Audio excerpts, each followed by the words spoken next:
Commander Lena Reyes stood on the bridge of the UES Vanguard.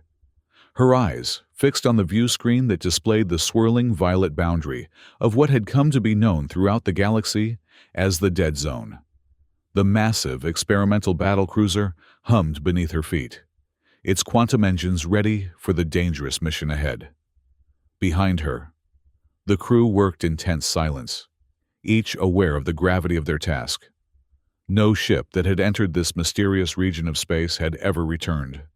Until today, the Galactic Alliance had maintained a strict quarantine around the area. "Commander," said Lieutenant Harris Cole, breaking the silence, "the final diagnostics are complete. All systems are operational." Reyes nodded, her face betraying none of the anxiety she felt.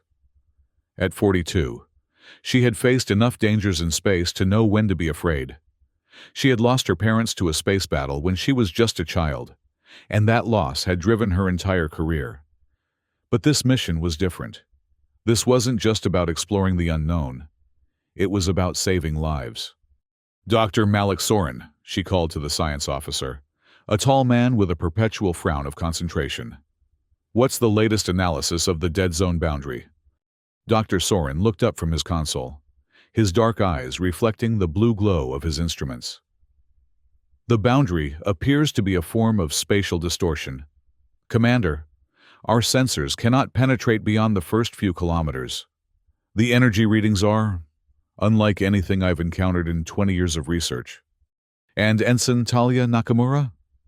Reyes turned to her chief engineer, a brilliant young woman whose work on quantum emitter technology had made this mission possible. "Is the experimental system ready?" Nakamura nodded firmly, her hands never ceasing their dance across her station's controls.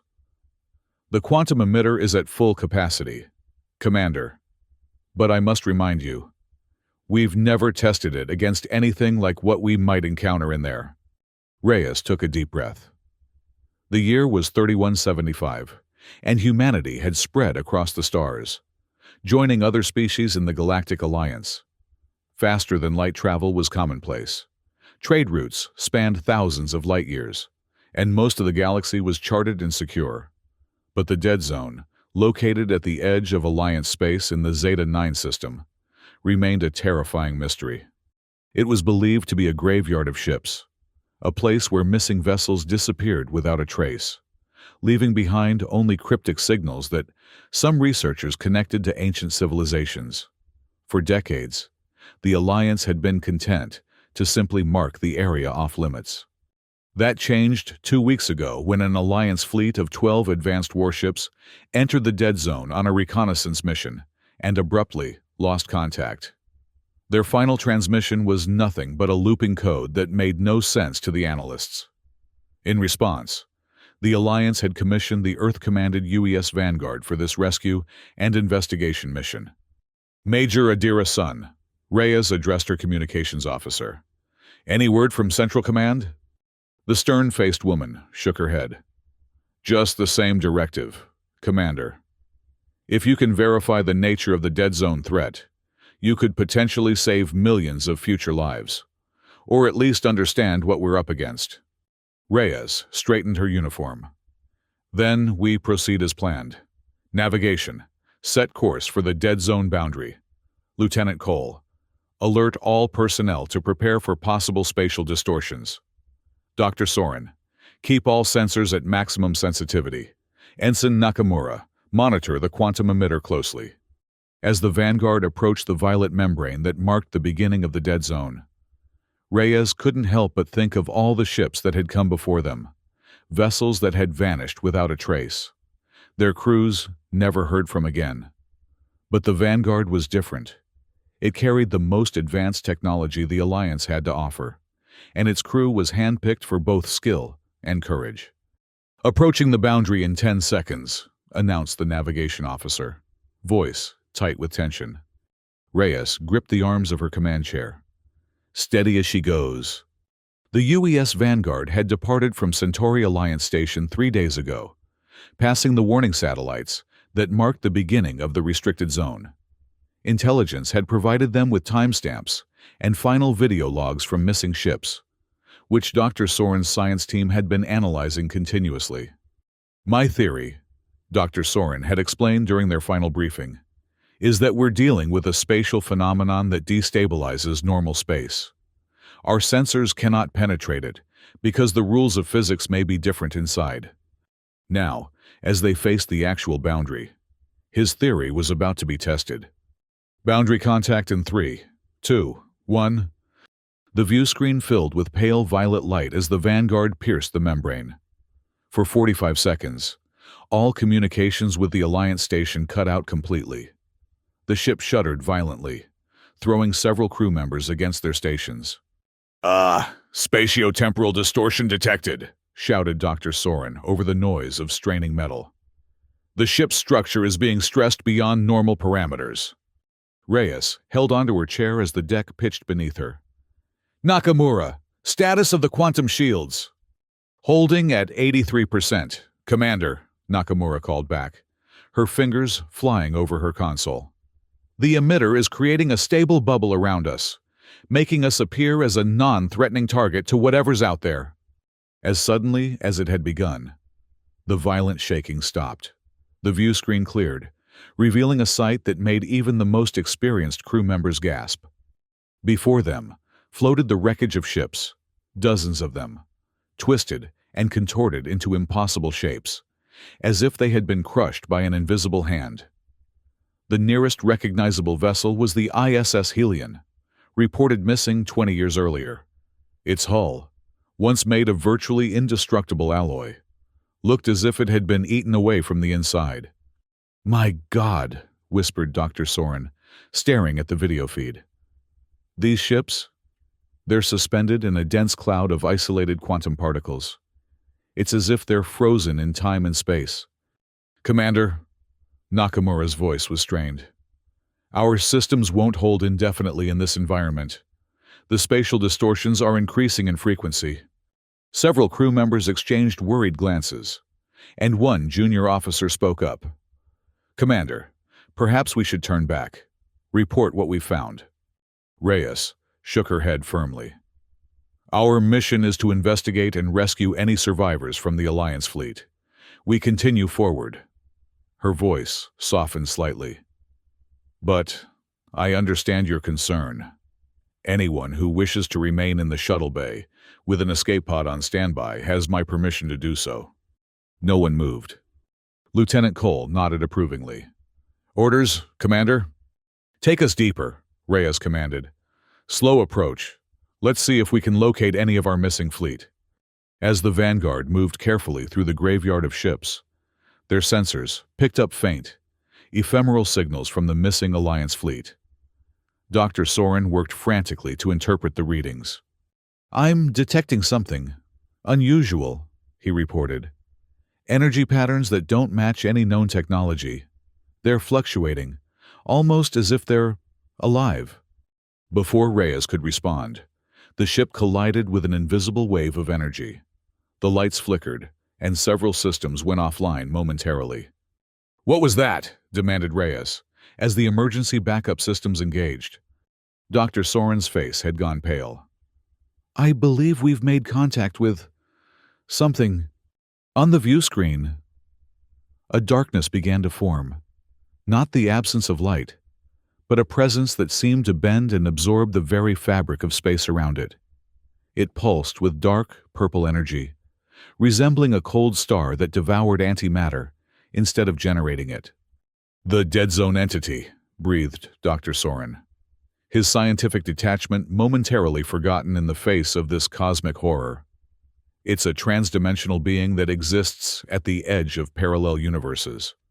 The entity surged toward them, warping space as it moved. The Vanguard's navigation system went haywire, and the propulsion engines sputtered. "Evasive maneuvers," ordered Reyes, but the helm responded sluggishly. "Commander!" Nakamura shouted over the blaring alarms. "The entity is disrupting our systems, switching to Plan B, engaging stealth protocols to make us appear dormant." The lights dimmed as the Vanguard reduced power to all non-essential systems, creating the illusion of a dead ship. The entity seemed to hesitate, its amorphous form swirling around them without making direct contact. "It's working," whispered Lieutenant Cole. "It's not attacking us directly." "I'm picking up a weak signal," reported Major Sun suddenly. "It's coming from what appears to be a shuttle from the UES Aegis, one of our missing fleet's support vessels." Reyes made a swift decision. "Cole, prepare a boarding team. We're going to check for survivors." "Commander," protested Nakamura, "our systems are barely stable as it is. A shuttle launch could attract the entity's attention." "We didn't come this far to leave anyone behind," Reyes replied firmly. "Dr. Soren, continue analyzing the entity. Find us a weakness. Nakamura, keep that quantum emitter operational at all costs." Lieutenant Cole assembled a team of 6, including himself, and prepared for the dangerous excursion. Their shuttle departed the Vanguard with minimal power, drifting more than flying toward the wreckage of the Aegis. Back on the bridge, Reyes watched anxiously as the small craft navigated through the debris field. Dr. Soren worked tirelessly, poring over the data that streamed in about the entity. "This is fascinating," he murmured. "The entity appears to be feeding on the quantum states of the ships and their crews. It's not just destroying them, it's incorporating them somehow." "Can we defeat it?" Reyes asked bluntly. Dr. Soren looked troubled. "I don't know.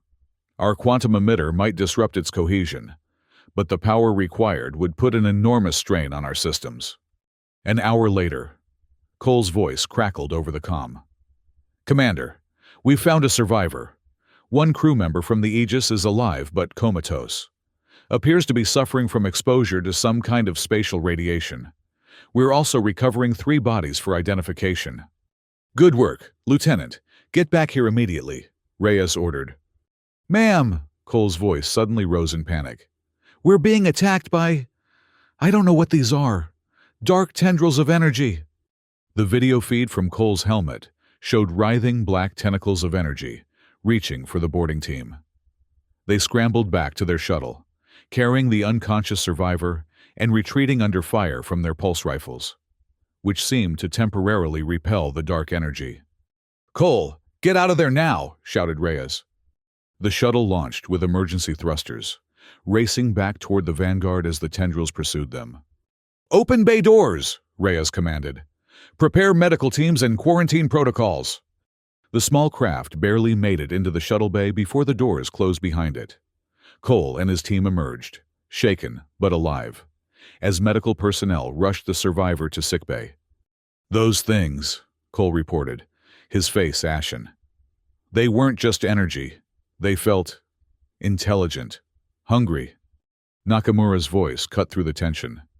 "Commander, the entity is moving again. It's approaching the Vanguard." On the view screen, the dark purple mass had grown larger, pulsating with malevolent energy as it closed in on them. "All hands, battle stations," ordered Reyes. "Nakamura, prepare the quantum emitter for maximum output." "Commander, at maximum output, the emitter could either repel the entity or..." Nakamura hesitated. "Or what, Ensign?" "Or the feedback could tear the Vanguard apart," she finished quietly. Dr. Soren looked up from his station. "Commander, I've completed my analysis. The entity is a trans-dimensional being that exists partially in our universe and partially in others. It feeds on matter, energy, and information, essentially consuming ships and their crews both physically and, well, for lack of a better term, spiritually." "Can we defeat it?" Reyes asked again. "The quantum emitter might disrupt its cohesion enough to force it back to its own dimension," Dr. Soren theorized. "But the energy requirements would be enormous, and the risk to the ship significant." The entity surged forward, its tendrils beginning to wrap around the Vanguard's hull. The ship groaned under the pressure, and several systems reported failures. "It's bending space-time around us," shouted Dr. Soren, "creating fractures in our structural integrity." Reyes faced the most difficult decision of her career. If they activated the quantum emitter at maximum power, the Vanguard might be destroyed or permanently stranded. If they didn't, the entity would consume them as it had consumed so many ships before. "Nakamura," she said with quiet resolve. "Channel all available power to the quantum emitter. Target the core of the dead zone." "Commander, that will drain our reserves completely," warned Nakamura. "We may never make it home." Reyes nodded grimly. "For all who were lost, this ends now." As the entity closed in, threatening to engulf the Vanguard entirely, Nakamura activated the experimental quantum emitter at full capacity. A brilliant pulse of blue-white energy erupted from the ship, striking the heart of the entity. The dark, purple mass convulsed, its tendrils withdrawing as if in pain. "It's working!" exclaimed Dr. Soren. "The quantum frequencies are disrupting its cohesion." But the victory came at a cost. The Vanguard shuddered under the strain, systems failing across the ship. The view screen showed the entity beginning to disintegrate, breaking apart into waves of blue energy. The dead zone itself seemed to be contracting, its oppressive presence diminishing. The ship was plunged into darkness as the main power failed, emergency lights casting eerie shadows across the bridge. When the backup systems finally engaged, the view screen showed a transformed landscape. Where the dead zone had been, there was now just empty space, scattered with the debris of the ships that had been trapped there. "Status report," Reyes demanded, her voice hoarse. "We've lost 14 crew members," reported Cole solemnly. 2 support vessels were swallowed in the collapse, but the survivor from the Aegis is stabilizing in sickbay. "The dead zone?" Reyes asked. Dr. Soren checked his instruments. "Gone, Commander. At least, this particular manifestation of it. The spatial distortions have ceased." "Communications with the Alliance?" Major Sun shook her head. "Still down, Commander. But I'm picking up distant signals. The quarantine boundary seems to have been lifted from the Zeta-9 system." Over the next few days, the Vanguard limped back toward Alliance space, its systems partially restored by Nakamura's tireless engineering team. They had suffered heavy losses, but they had accomplished something remarkable. They had confronted the entity and survived. When they finally re-established contact with Alliance Command, they learned that the dead zone had indeed disappeared from all monitoring systems. Reyes transmitted a full report, including Dr. Soren's analysis of the entity and Nakamura's data on the quantum emitter's effects. In her personal log, Reyes recorded a final entry about the mission. "We paid a price in lives, but sometimes risks must be taken to save many more." The dead zone entity was consuming ships and crews, growing stronger with each victim. If left unchecked, it might eventually have threatened populated systems. The courage of the Vanguard's crew has ensured that won't happen. But Dr. Soren had made one final discovery that he shared only with Reyes. In the data collected during the entity's destruction, he had found evidence that there might be other dead zones scattered throughout the galaxy, other manifestations of the same transdimensional phenomenon. "There will be more missions," he told her, "more entities to confront." Reyes had simply nodded, her gaze fixed on the stars visible through the viewport. "And we'll be ready for them." As the Vanguard approached the welcoming lights of Centauri Alliance Station, Reyes stood tall on her bridge. They had ventured into the unknown and returned to tell the tale. They had faced the darkness at the edge of known space and emerged victorious, though not unscathed. The dead zone was gone, but its mystery would continue to haunt the dreams of those who had witnessed its power. And somewhere in the vast expanse of the galaxy, other zones waited, other entities hungered. But now, thanks to the sacrifice and courage of the UES Vanguard, humanity and its allies knew what they faced. And when the time came to confront the darkness again, they would not go in blind. The void of space stretched out before them, infinite and mysterious. Within its endless depths, countless wonders and terrors awaited discovery. The dead zone had been just one such terror, now vanquished. But Lena Reyes knew that the battle between life and the void was eternal, and that explorers like her would always be needed to stand at the frontier. She touched the command insignia on her uniform and whispered a silent promise to those who had been lost. Their sacrifice would not be forgotten, and their courage would inspire generations to come. The UES Vanguard had gone where no human ship had gone before and returned. They had faced the darkness and brought back light. And in doing so, they had written a new chapter in humanity's eternal quest to understand the universe, even its darkest corners. As Centauri Station grew larger on the view screen, Commander Lena Reyes allowed herself a small smile. They were home, and though the cost had been high, they had accomplished something remarkable. They had confronted the unknown, and they had prevailed. The day after the Vanguard docked at Centauri Station, Alliance officials boarded the ship to debrief the crew. The survivor from the Aegis, a young navigator named Elisa Velez, had regained consciousness and was able to provide a first-hand account of the fleet's encounter with the entity. "It was like nothing I've ever seen," she told the debriefing panel, her voice still weak. "One moment, we were conducting standard scans of the dead zone boundary. The next, our ships were being pulled apart. Not just physically, but it felt like our very essence was being unraveled." Dr. Soren leaned forward, intrigued. "Did you observe any specific patterns in the entity's behavior? Anything that might help us understand its nature?" Velez closed her eyes, remembering. "It seemed to target our communication systems first, isolating each ship before attacking. And there was something else. A sense that it was learning from each vessel it consumed, growing more intelligent." This confirmed Dr. Soren's theory that the entity had been incorporating the ships and crews it devoured, becoming a composite being of technology and consciousness. It was a chilling thought, that the entity they had faced had been, in some sense, composed of all those it had previously consumed.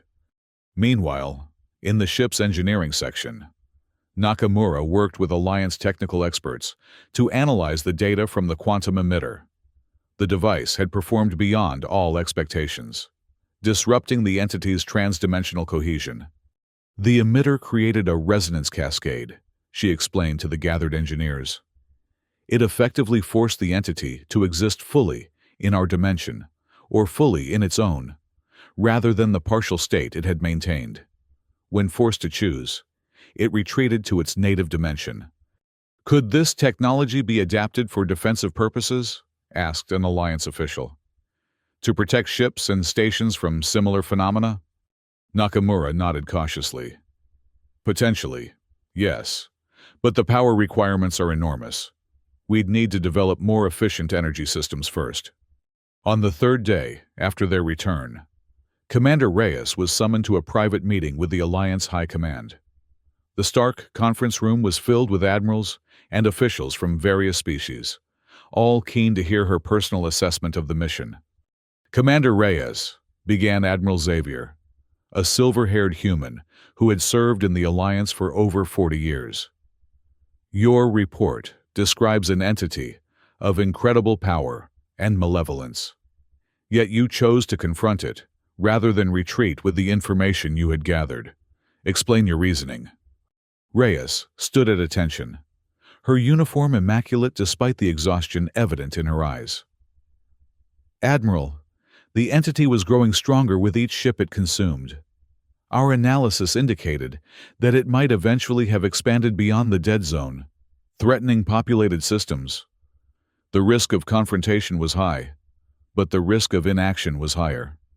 "And the lives lost?" asked a Centaurian representative, her crystalline features unreadable. "Every loss weighs heavily on me," Reyes replied honestly. "But each member of my crew understood the stakes. They chose to serve knowing the dangers. Their sacrifice prevented what could have been a catastrophic expansion of the entity's influence." The room fell silent as the officials considered her words. Finally, Admiral Xavier spoke again. "The Alliance owes you and your crew a debt of gratitude. Commander, the Vanguard will be fully repaired and upgraded for future missions. We will also be implementing Dr. Soren's detection protocols to identify other potential dead zones before they become active threats. As Reyes left the meeting, she found Lieutenant Cole waiting for her in the corridor. "How did it go, Commander?" he asked. "About as expected," she replied. "They're pleased with the results but concerned about the cost." Cole nodded understanding. "The memorial service for our lost crew members is scheduled for tomorrow. The families have been notified." Reyes felt a pang of grief. Writing those notification letters had been one of the hardest tasks of her career. "I'll speak at the service," she said quietly. "They deserve that much and more." The memorial was held in the station's observation dome, with the vast sweep of stars providing a fitting backdrop for honoring those who had given their lives in service to exploration and protection. Reyes spoke of courage and sacrifice, of the noble tradition of venturing into the unknown for the benefit of all. "They faced the darkness so that others would not have to," she concluded, her voice steady despite her emotion. "Their names will be remembered among the heroes of space exploration." After the service, as the attendees dispersed, Dr. Soren approached Reyes with a datapad in hand. "Commander, I've been analyzing the final readings from our encounter with the entity," he said, his expression troubled. "There's something you should see." The pad displayed a star chart with several areas highlighted in red. "These are regions with similar quantum signatures to the dead zone we encountered. Not active yet, perhaps, but potential sites for future manifestations." Reyes studied the chart grimly. "How many?" "7 confirmed. Possibly more," Dr. Soren replied. "They appear to be dormant for now, but our encounter may have disturbed something. The readings suggest increased activity in at least 2 locations." "Have you reported this to Alliance Command?" Dr. Soren nodded. "They've ordered increased monitoring of these regions and are establishing quarantine buoys as a precaution. But, Commander, they're also preparing a task force, and they want the Vanguard to lead it." Reyes wasn't surprised. The Vanguard had proven itself capable of surviving the impossible. Its crew had faced the unknown and returned with invaluable knowledge. They were the logical choice for any further exploration of the dead zone phenomenon. "When do we ship out?" she asked simply. 2 weeks, Dr. Soren replied. "Time enough for repairs and for the crew to recover. Alliance scientists are already working on improvements to the quantum emitter based on Nakamura's data." That evening, Reyes stood alone in her quarters aboard the Vanguard, gazing out at the stars. The ship was quieter than usual, with many of the crew on shore leave. Those who remained were conducting repairs or analyzing data from their historic mission. Her thoughts turned to the entity they had confronted and destroyed. What was it really? A natural phenomenon? An evolved predator that fed on ships and crews? Or something older and more sinister? A remnant of some ancient cosmic war? Perhaps. Dr. Soren's theories suggested that the dead zones might be weak points between dimensions, places where entities from other realities could slip into our universe. If that was true, then the Alliance faced a threat unlike any it had encountered before. But they weren't defenseless. The quantum emitter had proven effective, and, with improvements, it could become a powerful tool against future incursions. More importantly, they now knew what they were facing. They would not be caught unprepared again. A chime at her door interrupted her thoughts. It was Nakamura, looking exhausted but determined. "Commander, I've finished the preliminary redesign of the quantum emitter," she said without preamble. "With the modifications I'm proposing, we could increase efficiency by 30% while reducing the power requirements." Reyes smiled slightly. "Always working, Ensign?" Nakamura shrugged. "This is important. If we encounter another entity, we need to be ready." "We will be," Reyes assured her. "Thanks to you and the rest of the crew." After Nakamura left, Reyes returned to her contemplation of the stars. Out there, beyond the safety of Alliance space, mysteries and dangers awaited. The dead zone entity had been defeated, but others like it might exist, hungering for ships and crews to devour. The thought should have terrified her. Instead, she felt a familiar determination rising within her. This was why she had joined the Explorer Corps, why she had accepted command of the Vanguard. To face the unknown, to protect humanity and its allies from threats they could scarcely imagine. In 2 weeks, they would venture forth again, seeking out other dead zones before they could become active threats. It would be dangerous, perhaps even more so than their first mission, but they would go prepared, armed with knowledge and technology that no previous explorers had possessed. As Commander Lena Reyes prepared for sleep, she felt a strange peace settle over her. They had faced the darkness and emerged victorious. Whatever challenges lay ahead, the crew of the UES Vanguard would meet them with courage and determination. The dead zone was gone, but its lessons remained. In the vast expanse of space, there would always be mysteries to solve, dangers to confront, and frontiers to cross. And as long as there were ships like the Vanguard and crews willing to risk everything for the greater good, humanity would continue to push back the boundaries of the unknown. Tomorrow would bring new challenges, new discoveries, and perhaps new dangers. But tonight, they had earned their rest. Tomorrow would take care of itself. Commander Lena Reyes closed her eyes. Her dreams filled not with the horrors they had faced, but with the endless possibilities that awaited them among the stars. Whatever the universe held in store, they would face it together, as explorers, as protectors, as the crew of the UES Vanguard. The darkness had tried to devour them, but they had emerged from it stronger and more determined than ever. And in the end, that was the greatest victory of all.